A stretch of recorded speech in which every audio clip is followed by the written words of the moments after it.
Bahamas tonight, the Northern Edition. Good evening all. I'm Shashina Roll. As always, it is so great to have you with us. Topping news, the new legal year officially underway on Grand Bahama. Members of the judiciary traveled to the nation's second city for a special church service where they were challenged to fix this country's broken legal system. Joan Davis Roll has our top story.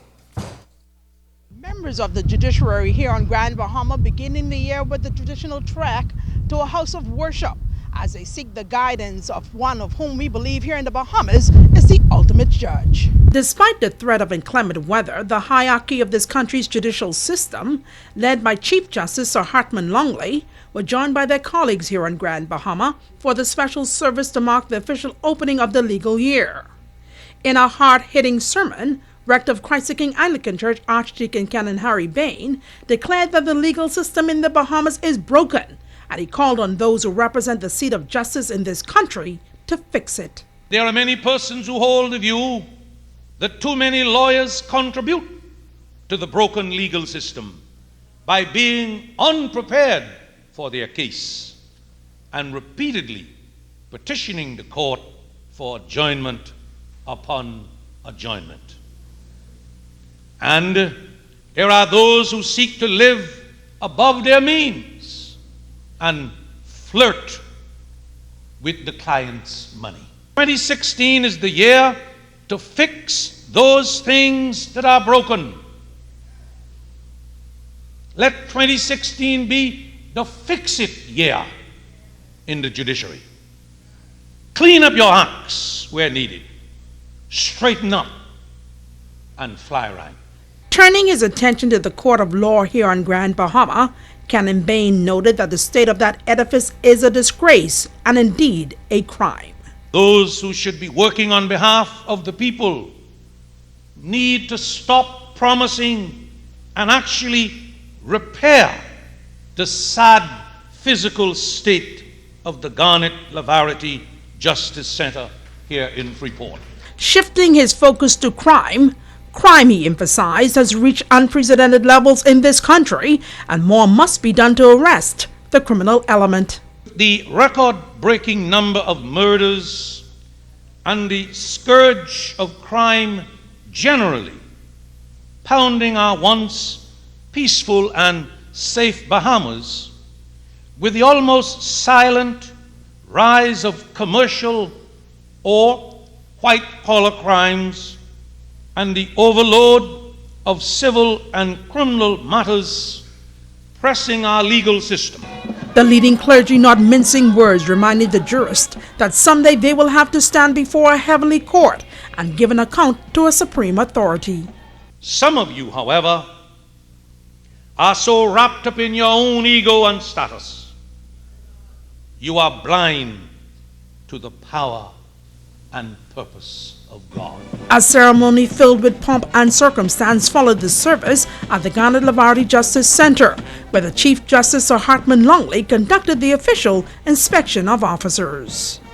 Joan Davis Roll, ZNS Network News. Thanks, Joan. Well, today, January 15th, marks the one-year anniversary of the introduction of value-added tax in the Bahamas. The 7.5% tax is applied to all goods and services. At last report, the VAT Collections Department had surpassed $300 million. Tonight, members of the business community are weighing in on this system of taxation. First Vice President of the Grand Bahama Chamber of Commerce, Mick Holding, says the implementation of value-added tax may have gone smoother than some people expected.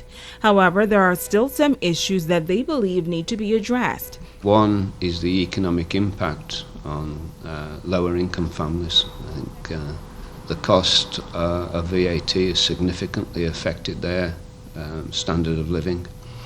But also, whilst big businesses, large businesses, seem to be getting their refunds from government, we're hearing stories of lots of small businesses who are not getting their refunds.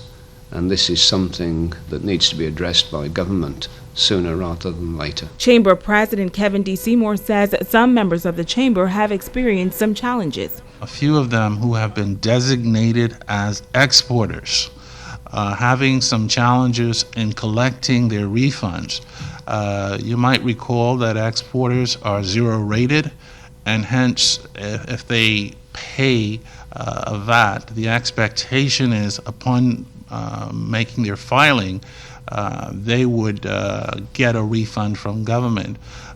They are different from the other categories where you have people who are assessing VAT and paying, so you have inputs and output payment. Seymour explains that exporters are zero-rated entities who pay value-added tax, but do not charge their customers the tax because they are outside of the Bahamas.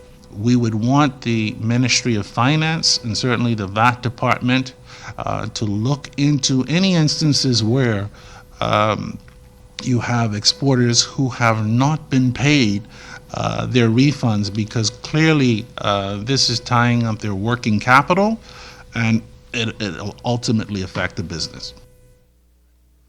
Now, VAT officials say the issue of businesses not receiving timely refunds is not unknown in the Bahamas.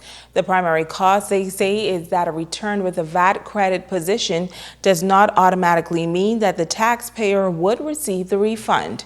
According to the statement, the taxpayer would have to use the online system to request a refund, and that many of the smaller business owners do not realize that this is a necessity.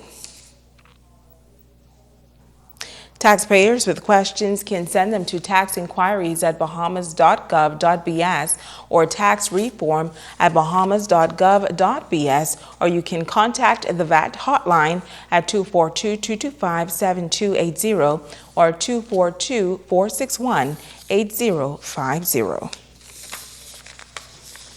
Stay with us, there's more news right after this.